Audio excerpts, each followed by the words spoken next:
Buenos días a todos, bienvenidos a esta nueva reunión de Milenio y Memoria dedicada al tema de archivos.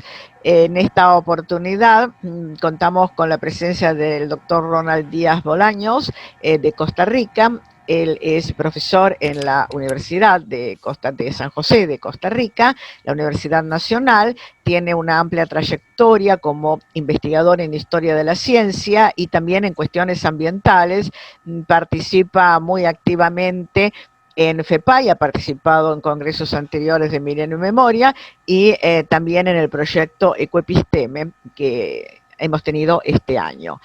Hoy nos va a hablar de una entidad poco conocida para los que no estamos en Costa Rica, pero muy importante, que es precisamente su archivo nacional. Así que sin más preámbulos, Ronald, te damos la palabra. Sí, muchas gracias, Celina. Nada más unas pequeñas observaciones. En realidad es Universidad de Costa Rica, porque aquí hacemos la distinción entre Universidad de Costa Rica y Universidad Nacional. Son dos instituciones diferentes. Pero bueno, entonces yo traje preparada una ponencia, si me dan la posibilidad, perdón, una presentación para poder abrirla. Si puedo compartir la pantalla.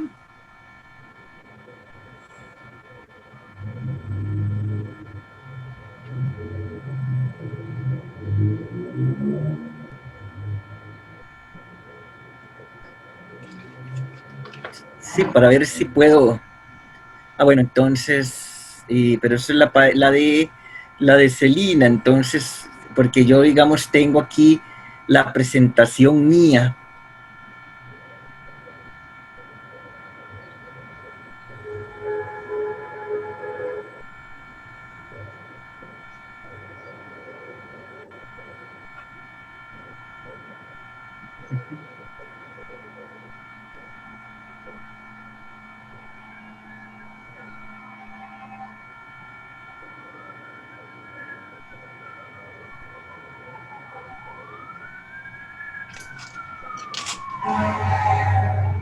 Es que todavía no puedo ver a ver, y lo que es la presentación.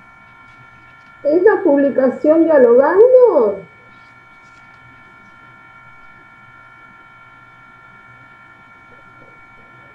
Sí, hola. Hola. Sí, no, si puedo, digamos, habilitar la opción de compartir pantalla para visualizar la presentación que preparé, porque respecto al video, como yo le había comentado, a través de correo electrónico no fue posible ubicarlo esta vez, entonces debido también a lo que ha sido el receso de fin de año, entonces era imposible hacer digamos, como ir para el...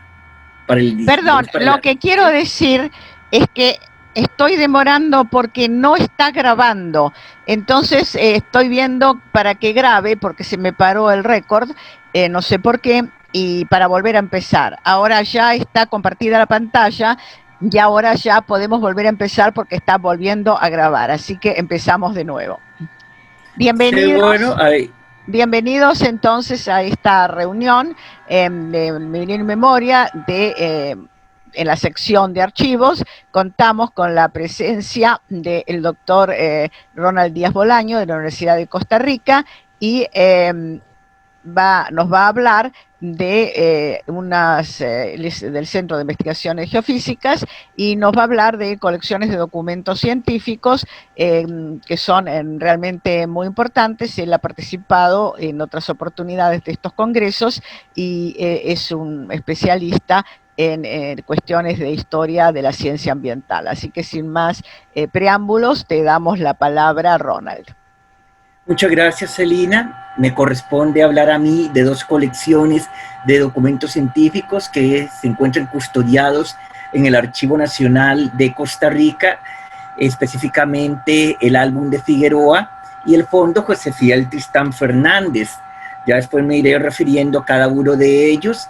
Ya para el año 2015, cuando me tocó la posibilidad también de exponer un trabajo para lo que es y la Jornada de Pensamiento Científico Argentino. Entonces envié también, o más bien fue una de las primeras ediciones del Congreso Milenio y Memoria, entonces enviar esta participación. Entonces, debido a lo que es el receso de fin de año, era difícil buscar más material sobre alguna otra institución. Entonces lo que hice fue basar ya en lo que había investigado y darle una pequeña actualización. En cuanto a lo que son archivos históricos públicos relacionados con historia y la ciencia en Costa Rica, tenemos que hay algunas instituciones que dentro de sus patrimonios documentales tienen custodiados documentos que están relacionados directa o indirectamente con actividades científicas en Costa Rica. Por ejemplo, tenemos el caso del archivo del Museo Nacional de Costa Rica, que se encuentra bajo la custodia del Departamento de Protección del Patrimonio Cultural de dicho museo, que originalmente estaba en el antiguo cuartel Bellavista, pero lo que se hizo es que este museo adquirió un edificio hace algunos años en lo que es el oeste de la ciudad de San José, y ahí estableció el edificio que aparece en la diapositiva, que se le dio el nombre José Fabio Góngora. Ahí se trasladó todo el archivo, que incluye documentación histórica, tanto el Museo Nacional como lo que fue el antiguo Instituto Físico Geográfico Nacional, que estuvo vigente desde finales de la década de 1880 y por lo menos hasta los años 20 y 30, porque fue una institución que tuvo una existencia bastante digamos, bastante inestable, porque se abría, se volvía a cerrar o pertenecía a otras instituciones, y en cuenta al propio Museo Nacional. Después está el Archivo Histórico Arquidiocesano Bernardo Augusto Til, sobre todo el periodo que va de 1880 a 1901, que corresponde al episcopado de Til, quien le da, digamos, como un homenaje, se le puso el nombre de este prelado al archivo. Él era alemán. Y entonces digamos, sobre todo que Til desarrolla toda una serie de, digamos, exploraciones en el país, estudios lingüísticos, etnológicos, y de hecho ya como un adelante para el ecopisteme del próximo año. Entonces la contribución tendrá relación precisamente con algunos de los trabajos de Til en la parte norte del país.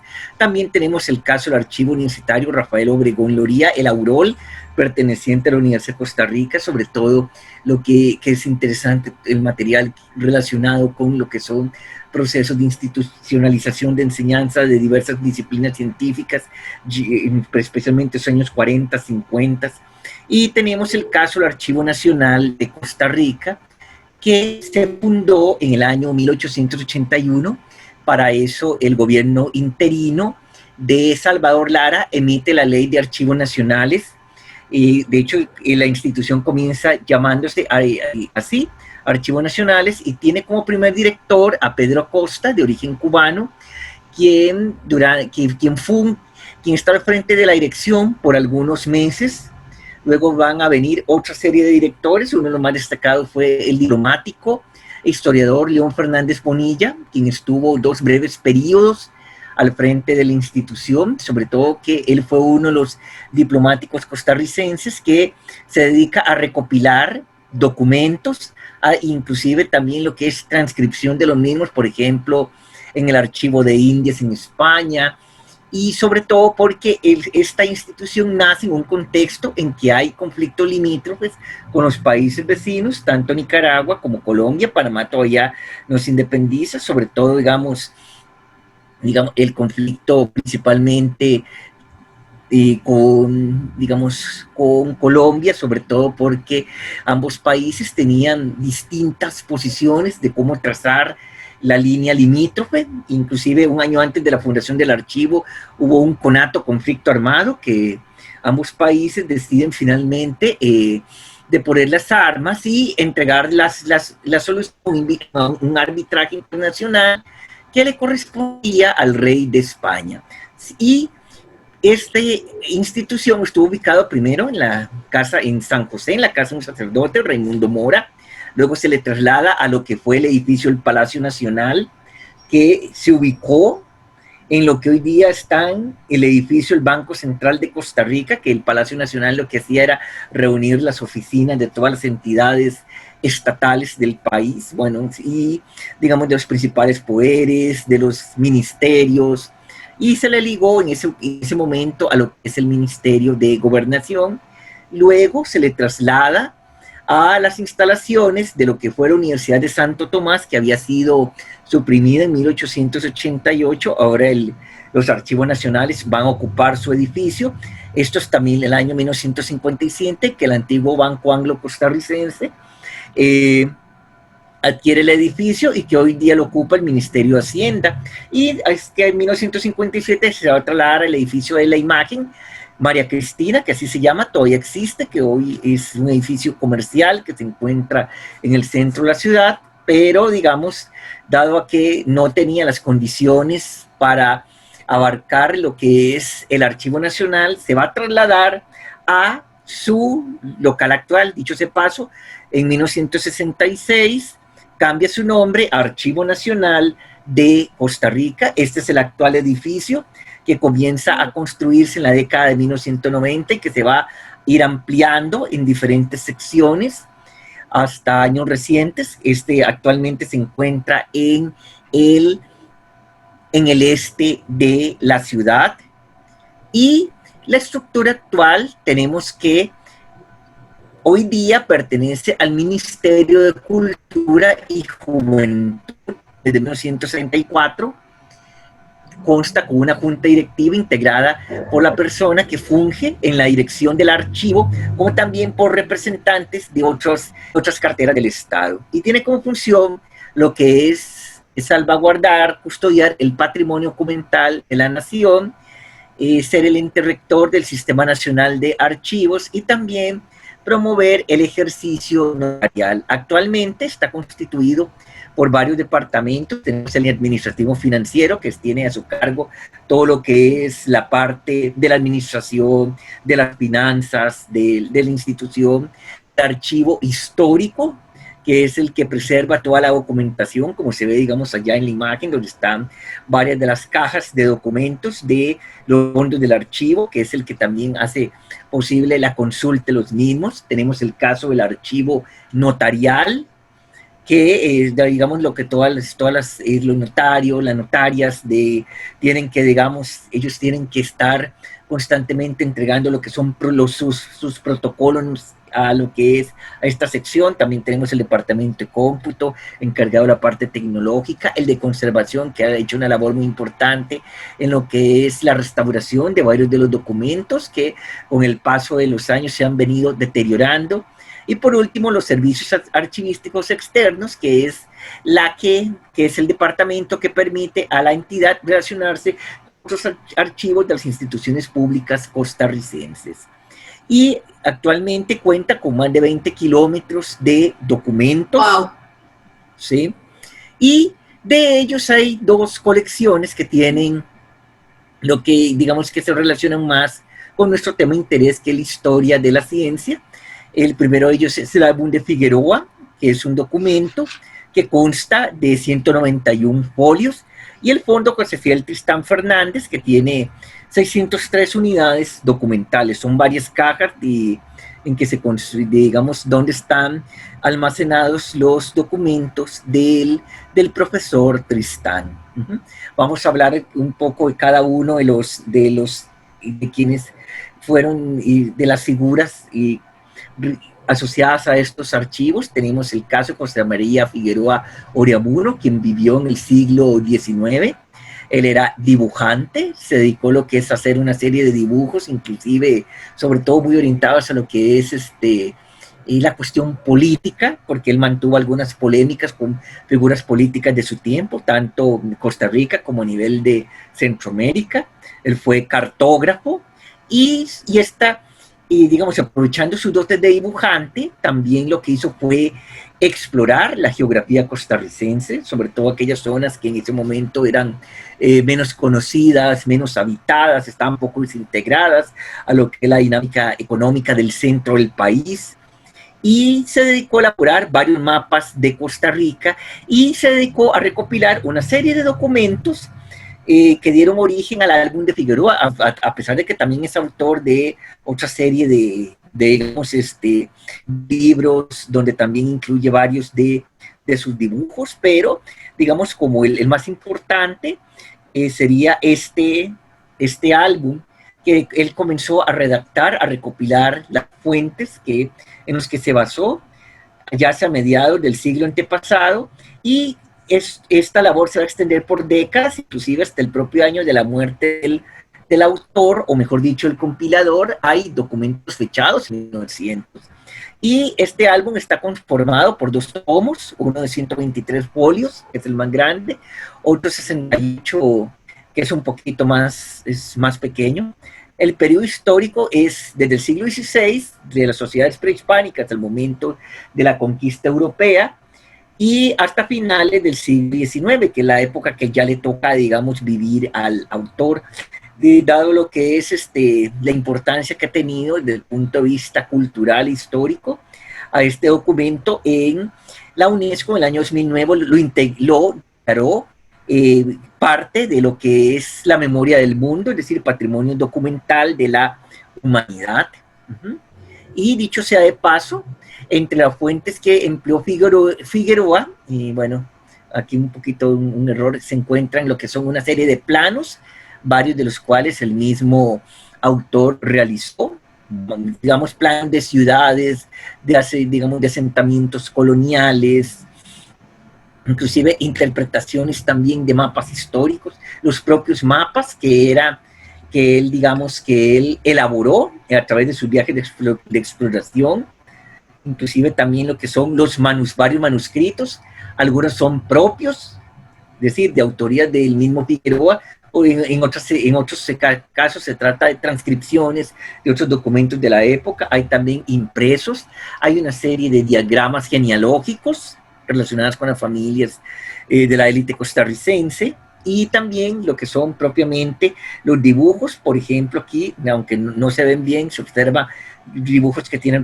relacionados con la época de la conquista, también de lo que es digamos, y de esas poblaciones originarias que vivían en lo que hoy día es Costa Rica, ya, digamos, al momento mismo en que se da, digamos, todo el proceso de exploración, de conquista, digamos, del actual territorio de Costa Rica. También tenemos que entre las temáticas del álbum se encuentran, digamos, dentro de todos esos documentos, hay trabajos relacionados con la parte antropología, la antropología, toda esa descripción digamos, de esas poblaciones originarias, la arqueología, porque hay varios dibujos relacionados con lo que es artefactos de estas poblaciones, algunas observaciones astronómicas, descripciones de plantas en el aspecto de la biología, lo que es la filología, que tiene que ver con el lenguaje, los estudios genealógicos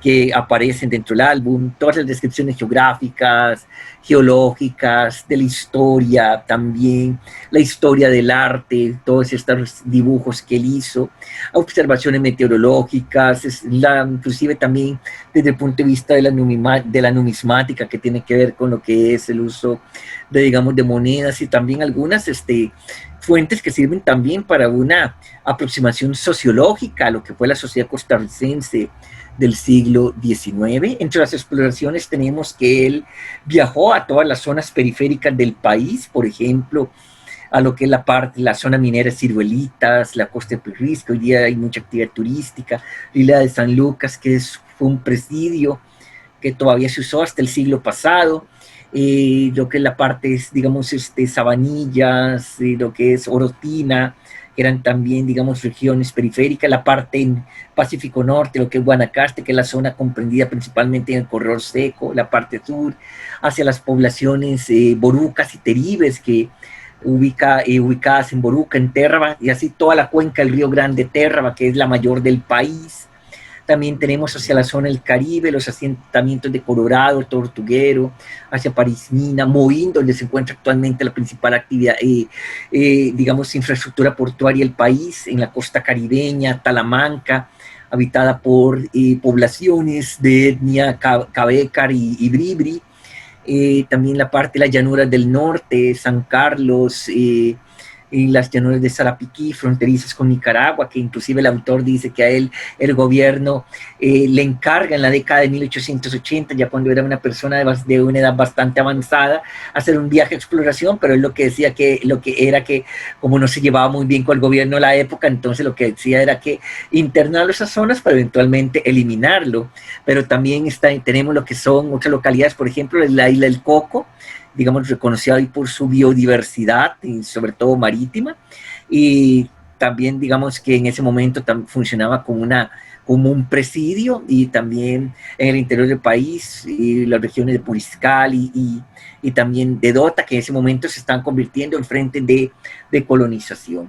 Y el aporte de la geografía, tenemos los mapas de Costa Rica, que se consideran los más precisos anteriores a lo que es el mapa de Costa Rica, que fue editado en Alemania en 1903 por el Instituto Físico Geográfico Nacional, una serie de croquis, sobre todo interpretaciones de lo que eran los asentamientos españoles, digamos, en la Costa Rica colonial, ilustraciones de las zonas periféricas, por ejemplo, de Sabana, de la zona de Golfo Dulce, y más las observaciones, que mucho esto se hace con base en las observaciones realizadas por el mismo autor. Inclusive han habido análisis geográficos de lo que son, sobre todo por el detalle con que escribió las zonas en que el autor visitó. En cuanto a lo que es la consulta, tenemos que el mismo año en que muere el autor, el Estado costarricense adquiere la obra. 3 años más tarde pasa lo que son a la custodia de los archivos nacionales, pero por una razón que todavía no se tiene muy clara, pasa a lo que es la Biblioteca Nacional. Existe toda una especie de leyenda urbana, digamos así, que se la voy a comentar rápidamente, porque se decía que Ricardo Fernández Guardia, hijo de León Fernández Bonilla, él se llegó a decir que no quería, cuando estaba al frente de la dirección de los archivos nacionales, que no quería tener esta obra porque, digamos, su padre, Fernández Bonilla, fue asesinado por un sobrino de José María Figueroa para vengar la muerte de su padre Eusebio, quien fue canciller de la República, en un duelo que tuvo lugar en el año 1883. Entonces se argumentó que eso pudo haber sido el motivo, aunque hubo también quienes desmintieron que, digamos, digamos que eso no sería una explicación. Bueno, en todo caso es que la mayor parte del siglo XX, digamos, lo que es el álbum lo custodió la Biblioteca Nacional. Sin embargo, ya estaba dando muestras de lo que es de deterioro, así que en la década de 1990 el Archivo Nacional, digamos, asume nuevamente su custodia, lo comienza a restaurar, y para lo que era la consulta se realizó una microfilmación. El problema es que verlo, digamos, debido a lo que es un poco los trazos en que aparece la documentación, no era, digamos, bastante claro a la hora de ver los microfilms. En ocasiones especiales, tanto mi tesis de licenciatura como maestría, me autorizaron lo que es la consulta de los originales, que había que manejarlos cuidadosamente, porque de hecho los tienen forrados con plástico para que no se deterioren, pero también se han digitalizado. El problema es que como a veces hay algunos de esos folios que son enormes, digamos, sí se digitalizaron completamente, entonces la letra es muy reducida, así que hay que ampliarlos para, digamos, por lo menos tener un poco más la posibilidad de lectura. En cuanto a José Fiel Tristán Fernández, tenemos que él fue un profesor de ciencias costarricense, fue sobrino Mauro Fernández, quien en la década de 1880 impulsó una reforma educativa que digamos, que privilegiaba lo que era la formación científica del estudiantado costarricense de esta época, principalmente en enseñanza secundaria, que, dicho sea paso, esta reforma era bastante restringido el acceso, aún en los pocos colegios públicos que había en esta época. Fue bachiller en Ciencias y Letras por el Liceo Costa Rica y estudió en el Instituto Pedagógico de Chile, que es la actual Universidad de Chile, de donde se graduó como profesor de Química y Física.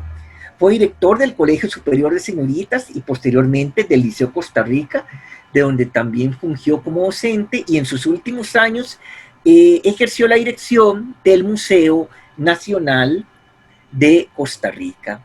Esta documentación está integrada por toda una serie de documentos, y varios de ellos son autoría del propio José Fidel Tristán, en cuenta sus publicaciones, sus manuscritos, inclusive algunos diarios que él hizo.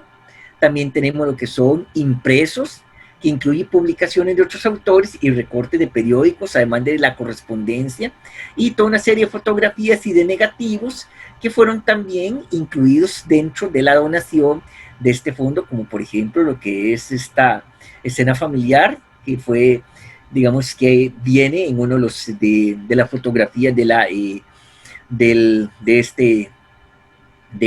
esta colección de documentos, y corresponde al año 1896. Digamos que, a diferencia del álbum de Figueroa, está debido a lo que es esta amplia colección documental, son más de 600 unidades. Hay estudios relacionados con arácnidos, con lo que son investigaciones agronómicas, estudios arqueológicos también, sobre todo hallazgos de artefactos correspondientes a poblaciones originarias antiguas que habitaron lo que hoy día es Costa Rica, algunas observaciones astronómicas, estudios botánicos, también relacionados con crustáceos, también datos demográficos, estudios de suelo, de insectos, sobre todo que Tristán durante algún tiempo va a laborar también como entomólogo en el Museo Nacional, cuando era antes de partir a Chile. Estudios etnológicos relacionados con física y algunos experimentos físicos relacionados con lo que son fotografías, estudios geodésicos, sobre todo de investigadores europeos que visitaron el país en el siglo XIX, descripciones geográficas. De hecho, él viaja en 1913 junto con una comisión a la parte sur del país, y también, digamos, hay estudios históricos relacionados con peces, con aspectos lingüísticos, sobre todo de esas poblaciones originarias, de moluscos, mamíferos, observaciones meteorológicas, de ornitología, todo lo que relacionado con aves, de lo que son el hallazgo también de fósiles, algunos estudios sismológicos y vulcanológicos. De hecho, él, dentro de uno de sus diarios, él hace un recuento de observaciones que él realizó hace un siglo sobre el comportamiento del volcán Irazú, próximo a la capital, y también interesantes estudios relacionados con lo que es la telegrafía, porque él fue uno de los primeros en instalar, digamos, lo que es una estación telegráfica inalámbrica en el país. También mantuvo contactos con científicos nacionales como Anastasio Alfaro, Clomiro Picado, o de extranjeros que se radicaron en el país, como el suizo Tondieu, botánico, también otro Lancaster, quien, digamos, formó uno de los, digamos, que todo su jardín botánico hoy en día es administrado por la Universidad de Costa Rica. El químico suizo Michaud, importante también, digamos, Esther Castro Meléndez, la fotografía corresponde a ella fue esposa de Tristán, y también realizó, y como se puede apreciar dentro de algunos documentos, algunos estudios, siendo profesora en el ramo de la biología. También mantuvo correspondencia con científicos como Banks, Borelli, Calvert, Rathbone, Rein, quienes, digamos, mantuvieron contacto desde el punto de vista de las ciencias biológicas, pero también con Henri Pittier, quien, aunque residió un tiempo en el país y fue primer director del Instituto Físico Geográfico, digamos, él siendo muy joven, tuvo la oportunidad de conocerlo, y también todo lo que, digamos, de relacionarse con él. También Sapper, quien fue un geólogo alemán, quien fue también, asumió la dirección en forma interina del Instituto Provisional del Instituto Físico Geográfico en una de sus etapas, pero por su labor científica no pudo, digamos, quedarse en forma permanente en el país. Pero es importante ver toda esa red, tanto científica a nivel nacional como internacional, con los cuales se mantenía ligado el profesor Tristán. En cuanto a lo que es la consulta, tenemos que originalmente todos estos documentos eran custodiados por la familia Tristán Castro, que ya en la década de 1990 decide donarlos al Archivo Nacional.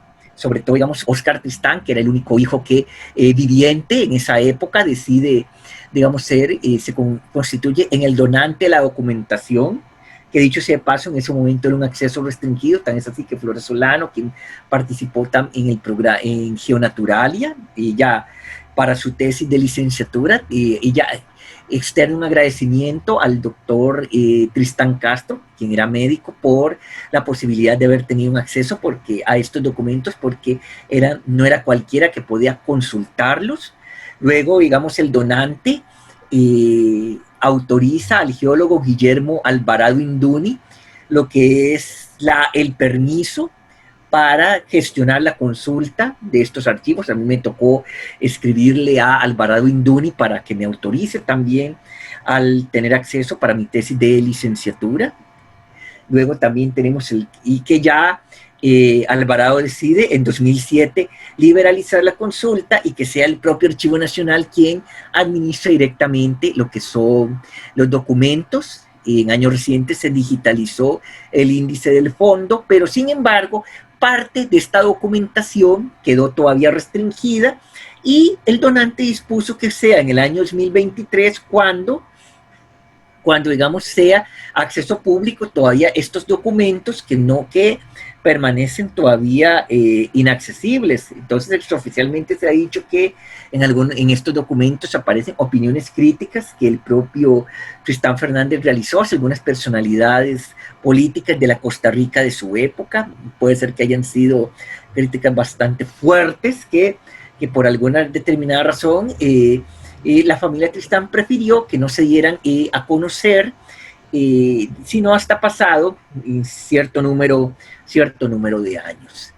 Y tenemos que en años recientes el país ha experimentado una crisis fiscal bastante fuerte, que eso ha impactado el Archivo Nacional, eso ha permitido lo que ha redundado en lo que es la reducción del personal que atiende en la sala de consultas, en lo que es también la atención de usuarios, porque antes yo podía, dentro de todo el horario de la institución, llegar prácticamente casi que a cualquier hora.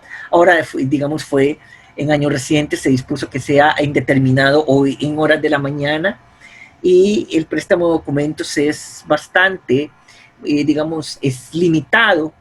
También para lo que es la reproducción de documentos, yo conocí el caso de historiadores, tanto nacionales como extranjeros, que gastaban hasta fortunas reproduciendo documentos. Ya eso no es posible, y ahora sí, digamos, lo que así utilizaban era digitalizarlos, pero digamos, también tiene una serie limitada de documentos, y sobre todo que había problemas con lo que era la facturación digital, porque la Universidad de Costa Rica, por ejemplo, en el caso del CIGEFI, tenía que trabajar con facturas digitales, y hasta el 1 de enero de este año el Archivo Nacional estaba exento de emitir dicha factura. Entonces había a veces un problema con todo lo que eran con partidas presupuestarias destinadas a lo que es la reproducción de documentos para los trabajos de investigación. Entonces ahí había que hacer cartas, digamos, en este sentido.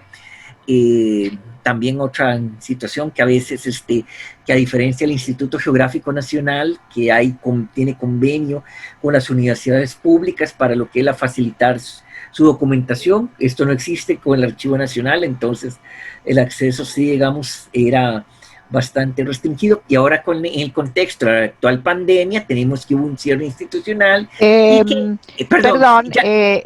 Estamos ya sobre el cierre de la primera parte, entonces, ya casi termino, sí. Bueno, yo te iba a proponer que esta parte final del COVID, que seguramente va a tener muchas preguntas, porque el problema institucional lo hemos planteado en otras reuniones, te propongo que sea para la segunda etapa en 5 minutos con el mismo link. Está bien. Entonces esperamos a los presentes con el mismo link en 5 minutos. Gracias. Podemos entonces continuar. con la parte final que estabas comentando, el cierre institucional por el tema del COVID.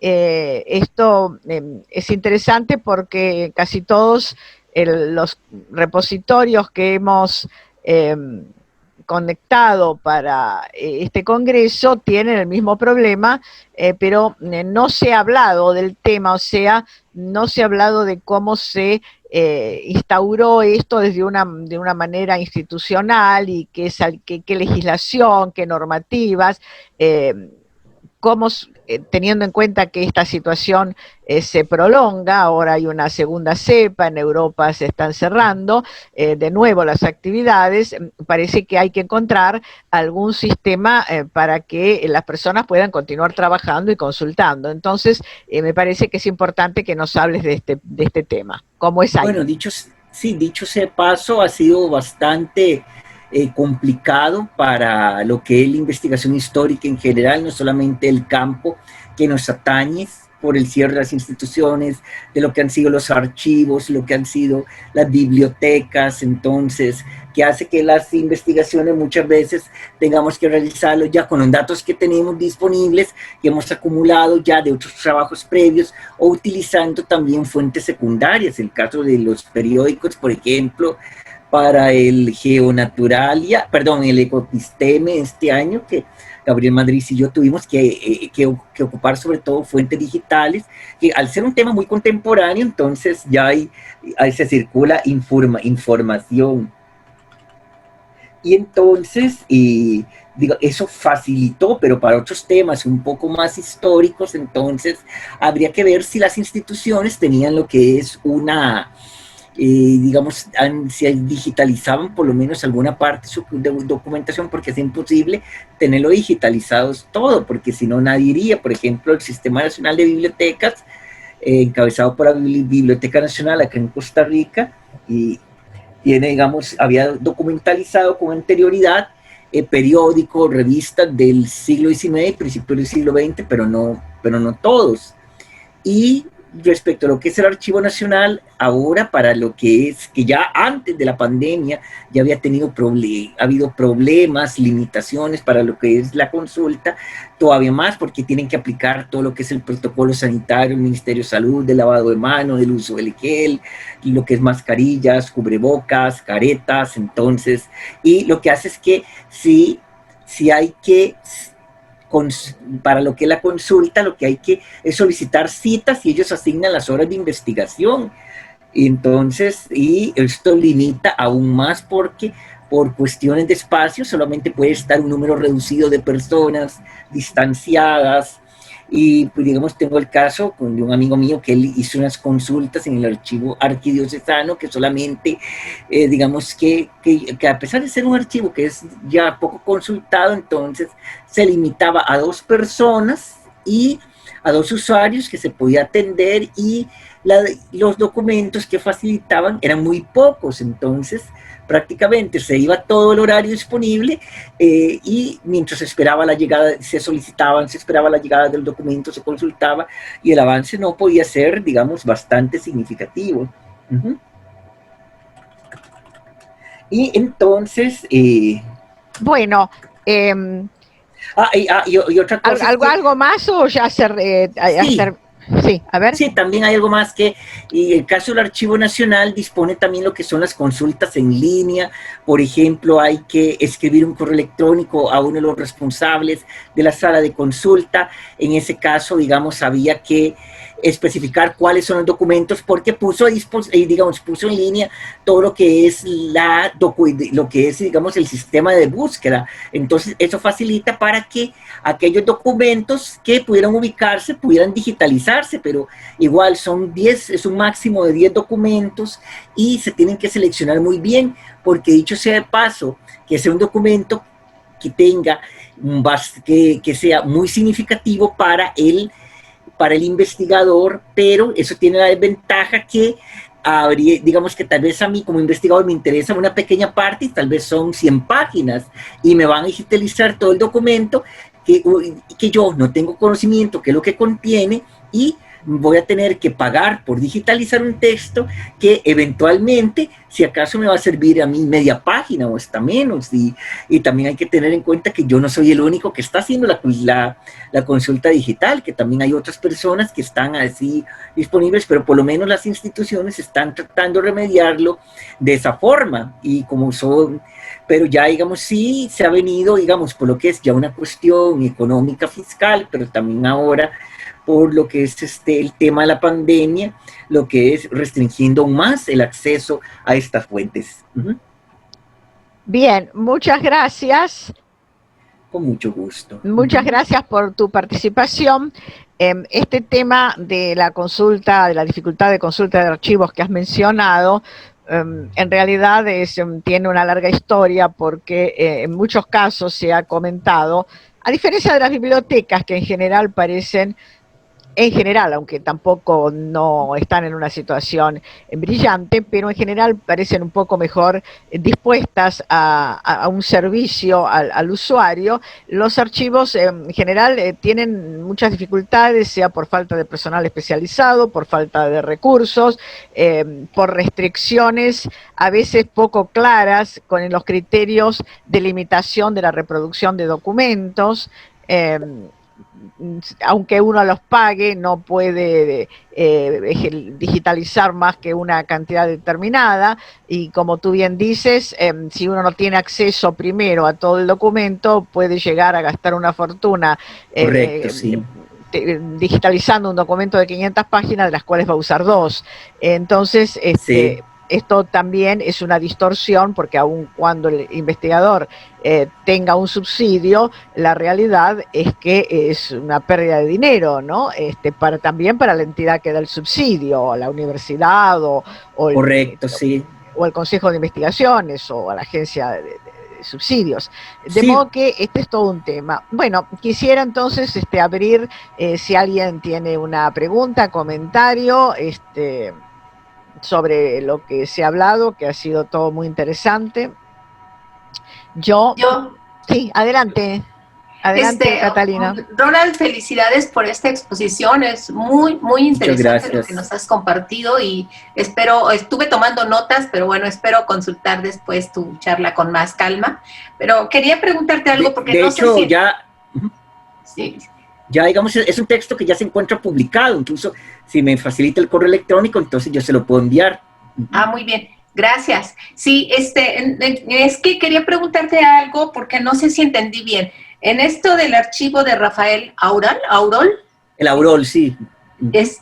Decías que tenía una parte, no sé si entendí bien, dedicada a la historia de la enseñanza de las ciencias en Costa Rica, ¿o? En la Universidad de Costa Rica propiamente, porque es interesante ver cómo la Universidad de Costa Rica se abre en 1940. Costa Rica era el único país en América Latina que no contaba con una universidad ni pública ni privada, desde que se clausuró la de Santo Tomás, 1888.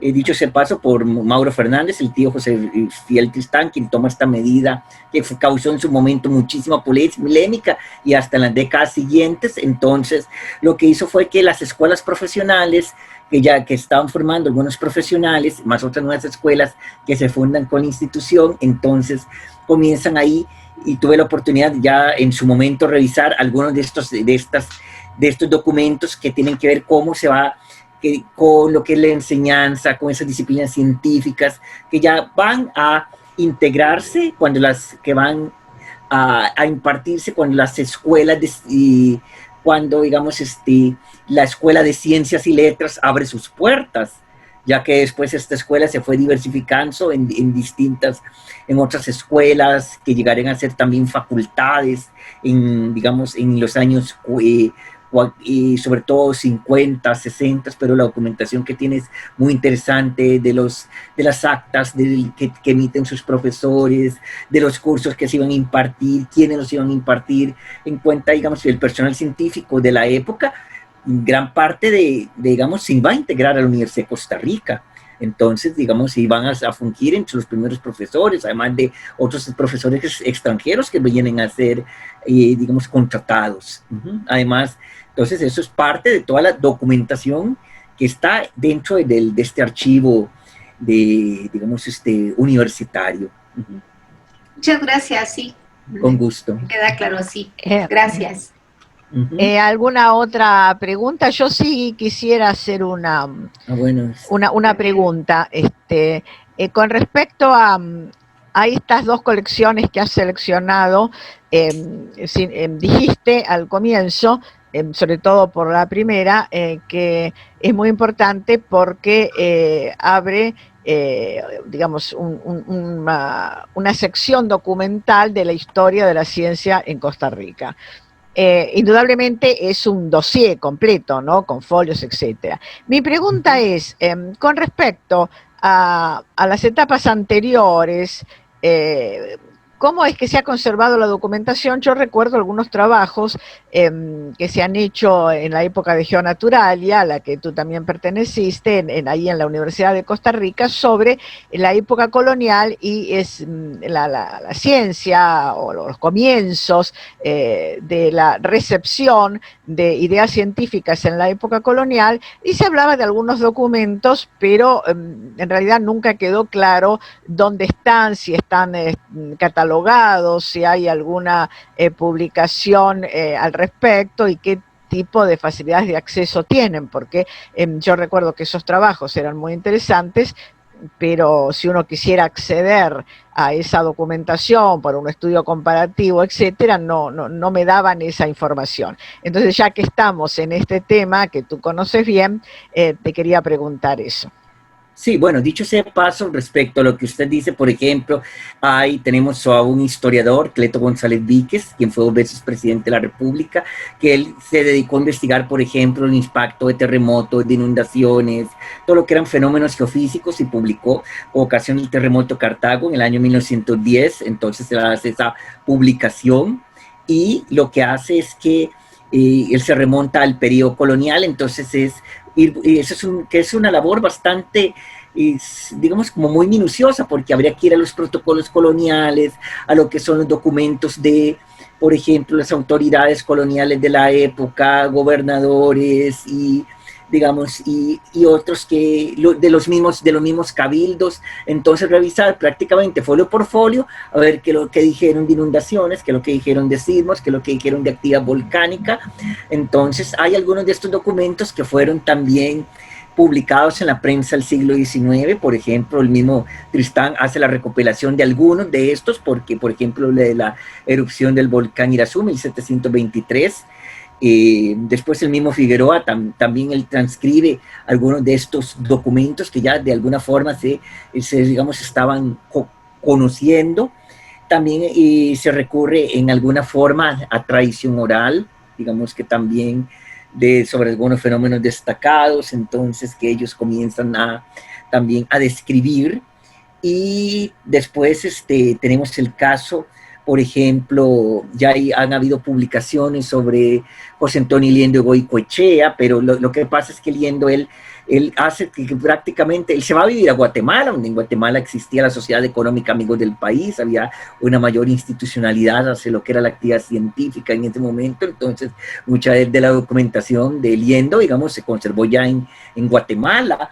Y también lo que hace es que, y se publicaron otras obras. Por ejemplo, tenemos el caso de Rafael Osejo, que aunque nació en Nicaragua, pero que él se vive lo que es todo el proceso de independencia, Centroamérica, en Costa Rica, pero también digamos, han habido obras, autores que ya en el pasado recopilaron sobre, digamos, documentos que tenían que ver con estos personajes. Y además que hay que tener en cuenta que Osejo publica lo que son las primeras obras impresas en el país, porque la imprenta se introduce en 1830, que es un texto aritmético en Costa Rica, un texto de enseñanza aritmética y otro sobre enseñanza de la geografía en ese momento. Entonces, digamos, además que hay dentro de los archivos lo que es que muchas veces lo que son las secretarías, a veces hay informes de ingenieros, pero que ellos están escribiendo todos, por ejemplo, del ingeniero Cooper, que es de origen inglés, pero que exploran el Caribe, y otros documentos. Entonces, sobre todo en la cartera de gobernación, todas las autoridades locales cuando envían, que hacen descripciones de cómo era la situación de los lugares. Hay algunos que describen cuestiones geográficas, algunas observaciones meteorológicas, pero habría que ir, por ejemplo, lo que es digamos, el fondo gobernación, el fondo municipal, ir documento por documento, porque no está, digamos, eso es separado. Precisamente sí, lo que te quería comentar. Quería comentarlo en general porque mañana en una lectura que yo voy a hacer de un texto de Aurelio Tanodi sobre los archivos, este tema va a surgir. Yo no conozco, no he trabajado en el Archivo Nacional de Costa Rica, pero sí en el de Perú y en el de Colombia, y veo que tienen la misma estructura, y por algunos conocimientos que tengo del de Chile, veo que tienen la misma estructura que el de Argentina, y esto se debe a que todos estos archivos se han formado con las directivas de la Escuela Latinoamericana de Archivos que financió la OEA durante como 40 años, que primero tuvo su centro en la Universidad de Córdoba en Argentina y luego pasó a Perú, y que estuvo dirigida precisamente por Aurelio Tanodi, que su fecha de nacimiento se considera el Día del Archivero Latinoamericano. Mañana voy a leer y comentar un texto de él falleció ya hace muchos años. Bueno, él generó la escuela, y bajo su dirección, y los profesores que eran de toda América, generaron una especie de modelo, de plataforma para los archivos que estaban todos muy desordenados, y sobre todo fue, digamos, muy uniforme para la época colonial. Porque en la época colonial, digamos, las instituciones eran las mismas, el tipo de documentos eran análogos, entonces eso sin duda fue sumamente útil. Cuando uno va a cualquier archivo de América y encuentra que tiene la misma estructura y están por los mismos periodos, etcétera, eso es muy útil para el investigador. Pero estos archivos están pensados con el criterio político-institucional. Correcto. Entonces, como tú dices, uno tiene que buscar los documentos científicos dentro de las instituciones. Entonces, dentro de una universidad, los únicos que a veces tienen cajas aparte porque son importantes son los de las expediciones científicas, pero no todos nuestros países tuvieron documentos de expediciones científicas. No es el caso de Colombia, por ejemplo, con Mutis. No es ni para Costa Rica, ni para Argentina, ni para Chile, ni para Perú. Entonces, por cierto, en el caso de Costa Rica, claro, lo que yo quería preguntarte es esto: ¿hay algún proyecto como lo que alguna vez hemos conversado los historiadores coloniales de la ciencia, de hacer una especie de catálogo, pero para historia de la ciencia, de la documentación que uno va sabiendo que se encuentra en los repositorios de la época colonial, en los archivos nacionales? Porque esto sería muy, muy útil en el sentido de que, si bien la disposición institucional es una guía, no siempre responde a lo mismo. Por ejemplo, algún documento muy importante puede estar en un archivo universitario si allí se colocó en su momento, pero puede estar en un archivo de la audiencia si se colocó en la audiencia. Entonces, un texto de historia de la ciencia, por ejemplo, de medicina. Entonces, realmente sería esto importante. Por ahí va mi inquietud, si se habla de esto en Costa Rica, si hay algo de eso. Bueno, es que notar que todo lo que es relacionado con ciencia colonial prácticamente se reduce a Liendo y Goicoechea, algunas observaciones, por ejemplo, que algunas, digamos, autoridades coloniales, inclusive hasta viajeros extranjeros publicaron, que se dieron a conocer, inclusive de distintas procedencias de otros países europeos, inclusive hasta el Medio Oriente, que ya, digamos, que se fueron publicando, se fueron difundiendo, y que efectivamente hay algunos datos que están, digamos, ahí escuetos, y sobre todo porque lo que es la historia colonial casi siempre le da mucho énfasis a la parte económica, a lo que los aspectos institucionales. En Costa Rica se ha trabajado mucho el tema, por ejemplo, de las castas, del mestizaje, de la esclavitud. Entonces, como que la parte científica es un tema prácticamente, es decir, como un apéndice sí lo han trabajado pocas personas y que actualmente, digamos, lo que es los que están trabajando historia colonial no, digamos, no valoran mucho. Y tan es así que el programa que tenemos en el CIGEFI originalmente se iba a introducir en el Centro de Investigaciones Históricas, que ya ahora sí tienen programas, pero que en ese momento historiadoras especialistas en la colonia lo rechazaron. Pero, y lo que hoy tiene el Centro de Investigaciones Históricas es todo lo que es la política científica contemporánea, con el CONICIT, el Ministerio de Ciencia y Tecnología, pero de esa época no. Y en cuanto a lo que son exploraciones, sí hay algunos, pero del siglo XIX, que eran encargados por el Ministerio de Gobernación, entonces para que el explorador hiciera una descripción de todo lo que veía y, digamos, le remitían documentos y eso, pero del periodo colonial, digamos, sí hay cosas que están como muy sumamente dispersas, no existe, digamos, un proyecto de este tipo. Muchas gracias por tu respuesta. Quería ver si hay otro pregunta, comentario. Sí, adelante, Celia, por favor. Sí, están pidiendo. Adelante, Celia. Estimado Ronald, quería preguntarle un tema específico sobre el álbum de Figueroa. Si no escuché mal, usted comentó que estuvo en sus manos el original. Sí, el original. Bueno, entonces, quería saber qué elementos utilizó él para hacer los dibujos, las pinturas. ¿Usó acuarela? ¿Usó tintas? ¿Se usó témpera? No sé si es una pregunta demasiado técnica. Bueno, sí, digamos, tengo entendido que él algunos dibujos, sobre todo aquellos que son, digamos, que no tienen coloración, utilizó, digamos, lo que es ¿cómo es que se llama? El casquillo. Entonces ahí aparecen esas figuras de blanco y negro. No conozco mucho, digamos, la técnica para otras ilustraciones, sé que son dibujos a colores, no eran acuarelas, no era, digamos, témpera. Creo que posiblemente hayan sido, digamos, por los tonos, algún tipo digamos,